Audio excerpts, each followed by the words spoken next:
इस वीडियो में हम स्टार्टिंग करेंगे अपना डिस्कशन न्यूटन्स के थर्ड लॉ ऑफ मोशन से। न्यूटन्स का थर्ड लॉ ऑफ मोशन क्या है भाई? न्यूटन का थर्ड लॉ ऑफ मोशन ये है कि every action have equal and opposite reaction. ये है न्यूटन्स का third law of motion. Newton's third law of motion. every action have equal and opposite reaction। किसी क्रिया की प्रतिक्रिया जरूर होती है। Every action have equal and opposite reaction. अच्छा, कुछ लोग इसका एक बड़ा मिसकंसेप्शन निकालते हैं, वो आज हम आपको दूर करेंगे।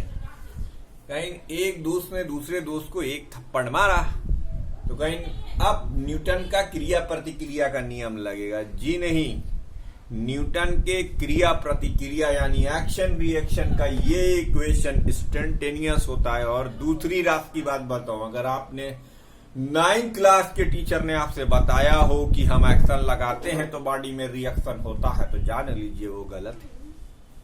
दुनिया में आज तक ऐसी कोई मशीन ही नहीं बनी जो ये बता सके कि कौन एक्शन था कौन रिएक्शन था। हाँ, ये जरूर बता सकते हो कि पेयर में एग्जिस्ट करते हैं।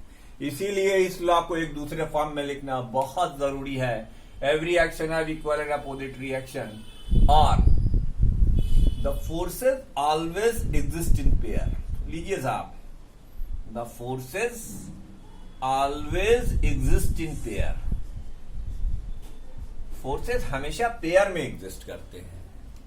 Forces always exist in pair. अब यहां पर हमें एक नोट जरूर लिखना चाहिए। हमें नोट क्या लिखना चाहिए? The action and reaction. पहला नोट है ये, द एक्शन एंड रिएक्शन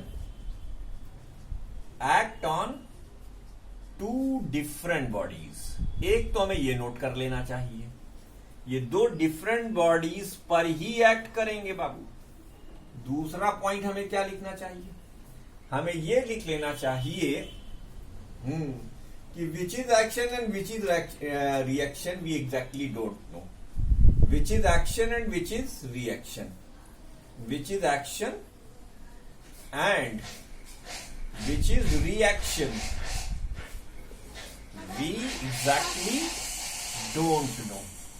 हम एग्जैक्टली नहीं जानते, डोंट नो। बस हम इतना जानते हैं कि अगर एक फोर्स अप्लाई है तो उसके एवज में एक दूसरा फोर्स भी लगेगा। एक बॉडी दूसरे बॉडी पर लगाएगी, दूसरा बॉडी पहली बॉडी पर लगाएगी। देखो, इसको सबसे बेहतरीन एग्जांपल से अगर समझना चाहो तो तुम्हारा 9th का पढ़ा गया एक लॉ यहां पर काउंट सीन में लाते हैं, पिक्चर में लाते हैं। तुम्हारे पास एक ऑब्जेक्ट है जिसका मास ma है, तुम्हारे पास एक ऑब्जेक्ट है जिसका मास mb है। ठीक, तो बेटा दो मासेस के बीच में सर आइजैक न्यूटन कहते हैं कि दो बॉडीज जिनके पास एक वेल डिफाइंड मास हो उनमें अट्रैक्शन का फोर्स लगता है। ये जो अट्रैक्शन का फोर्स होता है ये म्यूचुअल होता है। Every body attracted with every other body which have the mass. तो इसका मतलब अगर हम एक फोर्स इधर लगाएं, ये क्या है? Force experience by A due to B है। तो ऐसे ही एक फोर्स हम इधर भी लगाएंगे, force experience by B due to A. तो यानी एफ ए बी की वैल्यू क्या हो जाएगी? एफ ए बी होगा force experiences by A due to B, और एफ बी ए ये क्या होगा? Force experiences by B due to A. ये एफ ए बी और एफ बी ए की वो हो गई। तो अब सर आइजैक न्यूटन के अकॉर्डिंग एफ बी ए की वैल्यू वेक्टर वर्जन में एफ ए बी के बराबर। ये Newton's third law of motion हो गया। ये क्या हो गया? ये Newton's third law of motion हो गया। Every action have equal and opposite reaction but action and reaction act on different bodies. Video को पॉज करिए, इसको नोट करिए, ठीक है? अब हम लोग पढ़ेंगे law of conservation of linear momentum. वो भी बड़ा आसान है, तो वीडियो को पॉज करके इसे नोट कर लीजिए। उम्मीद करता हूं वीडियो की क्वालिटी अब बहुत बेहतर होगी। ठीक है, तो अगला जो हमारा टॉपिक है वो है क्या, law of conservation of linear momentum. Law of conservation of linear momentum. Law of conservation of linear momentum.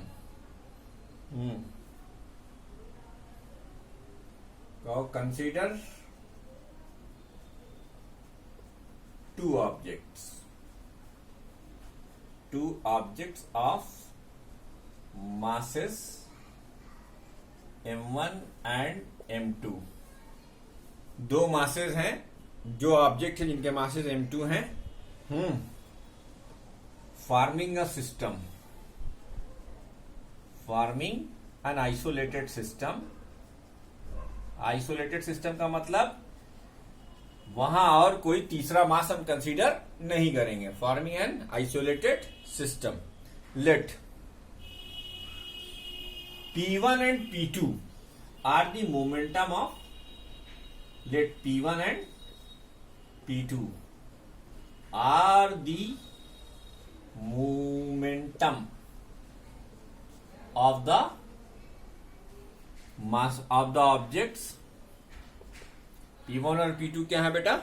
Momentum का ऑब्जेक्ट, अरे मोमेंटम है, अरे ऑब्जेक्ट के मोमेंटम्स हैं। तो नेट मोमेंटम, नेट मोमेंटम क्या हो जाएगा? Net momentum P net is equal to vector P1 plus vector P2। Vector P1 plus vector P2। ये P नेट की वैल्यू आ गई। किसकी वैल्यू आ गई? P नेट की वैल्यू आ गई। अब सपोज करो कि कहो let F1 and F2 are the two forces। Let F1 and F2 are the two forces acting on the particles, acting on the object of masses m1 and m2, masses m1 and m2 respectively. तो अब अगर forces लग रहे हैं तो force लगने का direct impact क्या होता है बेटा? मोमेंटम का चेंज होता है। क्या होता है? मोमेंटम का चेंज होता है। तो let in a small interval of time, let in a small interval of time, small interval of time delta t, change in momentum, let in a small interval of time delta t, change in momentum। जो momentum का change है वो आप delta p is equal to delta P1 plus delta P2 से लिख सकते हैं। क्या लिख सकते हैं? Delta P is equal to delta P1 plus delta P2। भाई आपने फोर्सेस लगाया है तो दोनों के मोमेंटम मान लीजिए चेंज हो रहे हैं, तो अब जो मोमेंटम का चेंज हो रहा है वो आप ऐसे लिख रहे हो, कोई दिक्कत नहीं साहेब। अब एक काम करिए, आप लिखिए delta P upon delta T, ठीक, is equal to delta P1 upon delta T plus delta P2 upon delta T। It implied that अगर इसे हम लिख दें limit delta T tends to 0, delta P upon delta T। बेटा ये सब हम आपको इसके उसमें मैथमेटिकल टूल में बता चुके हैं। अब आपको अच्छे से आइडिया लग गया होगा कि हम क्या करने वाले हैं। इसको हम लिखने वाले हैं dp बाई dt, यानी rate of change of net momentum. और ये क्या होगा? Rate of change of momentum of object of mass m1। और ये क्या होगा? Limit delta T tends to 0, delta P2 upon delta T, delta P2 upon delta t, it implied, ये क्या हो गया बेटा, ये हो गया dp upon dt is equal to dp1 upon dt plus dp2 upon dt। Vector का sign लगाना मत भूलना, साथ ही हाथ बढ़ाना, हाथी पर मोहर लगाना। देखो dp upon dt is equal to dp1 plus dt plus dp2 upon dt। ठीक है बाबू, dp1 अपॉन dt क्या है, f1 है, dp2 अपॉन dt क्या है, f2 है। तो इसे हम लिख सकते हैं dp upon dt is equal to vector f1 plus vector f2, vector f1 plus vector f2। ठीक, vector f1 plus vector f2। भैया जरा सा इसे और वीडियो को पॉज करके इसे नोट कर लो बाबू, तब आगे बढ़े, क्योंकि कि ये एक बार में पूरा नहीं होगा। और अभी हम इसका डायग्राम भी तुम्हें समझाते हैं। इसको नोट कर लो यार, तो हम ही बताते हैं। भैया वीडियो को पॉज करके नोट कर लो, हम बता लेते हैं, इसके आगे बढ़ते हैं। अरे इसको रहने दो, ये वाला स्टेप तो अभी हमारे काम आ जाएगा। जरा ये ऊपर का सब तोता जो पला हुआ इसे मिटा देते हैं यहाँ तक, और देखते हैं अगर इतने में हट जाएगा तो ठीक है, वरना फिर धीरे धीरे करके कब्जा करेंगे। देखो जैसे ये एक ऑब्जेक्ट है, इसका मास तुमने m1 माना है, क्या माना है, m1। ऐसे ही एक ऑब्जेक्ट है m2, ज्यादा देर तो हुआ नहीं ओवन से निकाले हुए, इसमें एक फोर्स F12 लगेगा, एक फोर्स F21 लगेगा। ठीक ठीक है भाई, ये क्या है, ये इंटरनल फोर्सेस है, ये इंटरनल फोर्सेस है बेटा। अब मान लो इस पर तुमने एक फोर्स F1 लगाया और एक फोर्स तुमने F2 लगाया, तो इन दोनों फोर्सेस का नेट इफेक्ट होगा, ये rate of change of momentum क्या होगा, इफेक्ट होगा। यानी आप क्या लिखेंगे, आप लिखेंगे dp1 upon dt is equal to F12 internal plus F1 external. एक तो ये हो गया, एंड dp2 अपॉन dt क्या हो जाएगा, ये हो जाएगा F21 इंटरनल प्लस F2 जो कि एक्सटर्नल है। भैया अब dp1 प्लस dt और dp2 प्लस dt को जोड़ दो। dp1 प्लस dt और dp2 प्लस dt को जोड़ दो, तो ये हो जाएगा dp upon dt is equal to dp1 upon dt plus dp2 upon dt। Vector sign लगाना मत भूलना, साथ ही हाथ बढ़ाना, साइकिल पर मोहर लगाना। तो इसे लिखो dp upon dt is equal to dp1 upon dt, ये हो गया F12, ये बेटा इंटरनल फोर्स है। ये इंटरनल, अब ये अट्रैक्टिव फोर्स है मास वाला, और ये मान लो हमने F1 अभी फिलहाल एक्सटर्नल लगाया है, फिर उसी तरीके से F21 हो गया, ये इंटरनल फोर्स है, और फिर ये F2 क्या है, एक्सटर्नल फोर्स है। तो आई अब आंटी की बारी। देखो क्या है dp, तुमको आंटी अंकल का कॉन्सेप्ट शायद हमने बताया नहीं होगा। आंटी का मतलब एंटी क्लॉकवाइज सेंस की रोटेशन, और अंकल का मतलब क्लॉकवाइज सेंस की रोटेशन, हमेशा याद रखना, भूलना नहीं। अच्छा, F12 internal plus F21 internal. बेटा इंटरनल फोर्सेस कभी तो ये दोनों पेयर में है और ये दोनों जीरो हो जाएंगे, ऐसे तुम समझ लो। बचा क्या, F1 external plus F2 external. अरे बाप रे, F1 external plus F2 external. अब इसको भी हमें शहीद करना पड़ेगा। इसको शहीद किया तो बाबू इसका प्लस इसका सम जीरो हो गया। और अगर आपने एक्सटर्नल फोर्स नहीं लगाया है, अगर आपने एक्सटर्नल फोर्स नहीं लगाया है, तो पहले एक चीज दिखा तो लें, dp upon dt is equal to F net external, F net external. If F net external की वैल्यू कभी को जीरो हो जाए तो इसका मतलब क्या होगा, dp upon dt is equal to 0। इसका मतलब क्या होगा, p is equal to constant. ये प्रूविंग है। State and prove the law of conservation of momentum 5 number में आता है। क्योंकि लंबा डेरिवेशन था इसलिए एक बार रिवाइज जरूर कराऊंगा। आपने नोट कर रखा होगा, कॉपी को खोलिए और वहां से देखना शुरू कीजिए। यहां पर हमने लिखा consider two object of masses m1 and m2 move form isolated system, यानी हम किसी तीसरे मास के बारे में वहां बात नहीं कर सकते। अब उसके अंदर 2 ऑब्जेक्ट हैं तो उनके अलग अलग मोमेंटम है। मान लीजिए P1 और P2 जो कि F1 और F2 की वजह से आए हैं, तो हम लिख सकते हैं कि net momentum P is equal to P1 plus P2 होगा। अब सपोज किया आपने कि F1 और F2 2 फोर्सेज हैं जो आपने अपनी तरफ से अप्लाई किए हैं। जब अपनी तरफ से आप फोर्सेज अप्लाई करेंगे तो वो फोर्स प्लस इंटरनल फोर्स, इन दोनों के सम का resultant effect change in momentum होगा। तो एक ऑब्जेक्ट का मोमेंटम चेंज निकाला, दूसरे ऑब्जेक्ट का momentum rate of change of momentum निकाला और दोनों को इंटरनल प्लस एक्सटर्नल के हिसाब से जोड़ा और जोड़कर फिर फाइनल दोनों का जोड़ा और जोड़कर हमने ये दिखाया कि अगर हम एक्सटर्नल फोर्स ना लगाएं तो फिर rate of change of momentum 0 होगा और इसका मतलब P कांस्टेंट होगा। यही है law of conservation of momentum, जो ये कहता है in the absence of external force, in the absence of external force, the net momentum of an isolated system remains constant।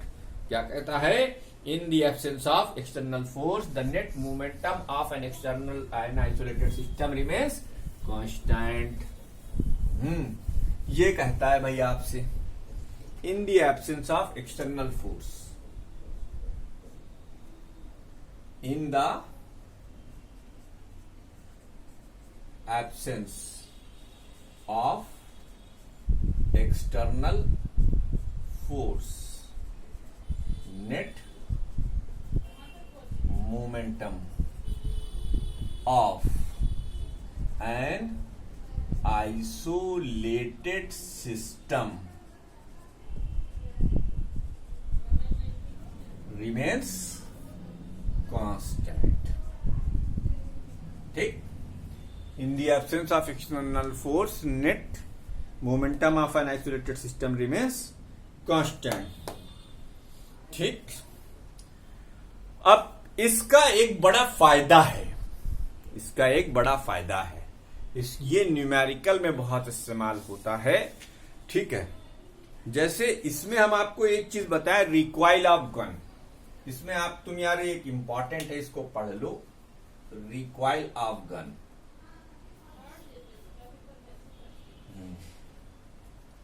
The velocity gain by the gun after the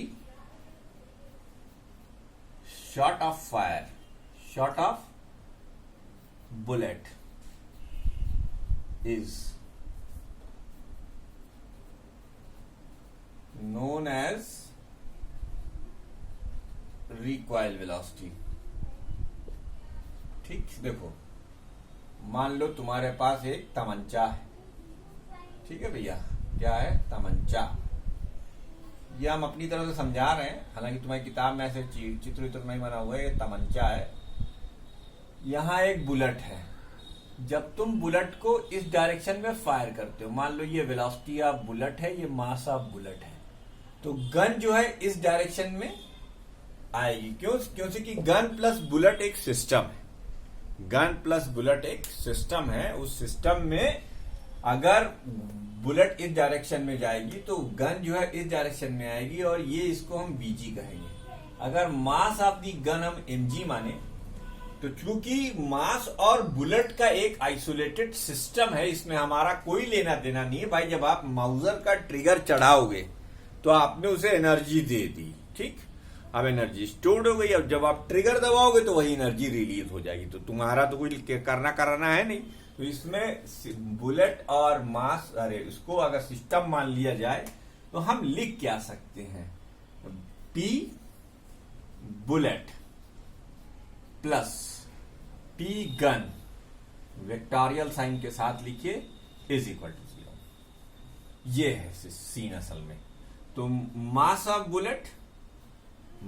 bullet B, बड़े B माना है, और velocity of bullet is equal to minus का mass of gun into velocity of gun.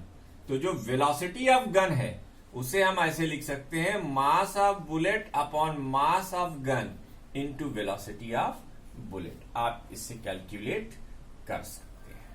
ये recoil velocity का formula आ गया। किसका formula आ गया? Recoil velocity. बाकी आप ना जानिए, रॉकेट प्रपोजन आपके सिलेबस से हटाया जा चुका है रीडिफाइंड सिलेबस के हिसाब से। अब आपको एक और इम्पोर्टेंट टॉपिक इसी में बताते हैं, लेकिन जाने दो, नेक्स्ट वीडियो में स्टार्ट करेंगे, और नेक्स्ट वीडियो में इंशाल्लाह ये चैप्टर खत्म करके हम फ्रिक्शन पढ़ाएंगे। डोंट वरी, रहिए आप लोग।